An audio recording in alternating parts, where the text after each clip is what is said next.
नमस्ते गाइज, मेरा नाम है अभिमन्यु। स्वागत है आप सभी का स्पीक अर्बन इंग्लिश में। दोस्तों, लाइफ में हमें बहुत बार इन तरीकों के वाक्यों का इस्तेमाल करना पड़ता है। जैसा कि अगर मैं कहूँ अब तक तो वो सो गया होगा, अब तक तो सब खत्म हो गया होगा, अब तक तो वो चली गई होगी। तो दोस्तों, अब तक तो वो, अब तक तो वो, इन तरीकों के वाक्यों का इस्तेमाल हम अपनी डेली कन्वर्सेशन में बहुत बार करते हैं। तो आज के वीडियो में यही सीखेंगे इन प्रकार के सेंटेंसेस को इंग्लिश में किस रूल के अकॉर्डिंग आप फॉर्म कर सकते हैं। ठीक है दोस्तों, तो आइए रूल देखते हैं।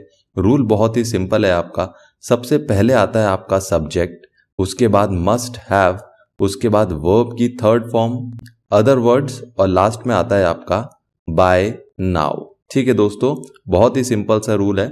एग्जाम्पल से और बेहतर समझेंगे। देखिए, पहला है आपका अब तक तो कपड़े सूख गए होंगे, अब तक तो कपड़े सूख गए होंगे।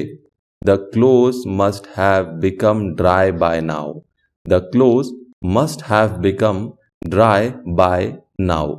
अब तक तो खाना खत्म हो गया होगा, अब तक तो खाना खत्म हो गया होगा। The food must have finished by now, the food must have finished by now। अब तक तो उसकी शादी हो गई होगी, अब तक तो उसकी शादी हो गई होगी। She must have got married by now, she must have got married by now। अब तक तो वो चला गया होगा, अब तक तो वो चला गया होगा। He must have gone by now, he must have gone by now। अब तक तो सब सो गए होंगे, अब तक तो सब सो गए होंगे।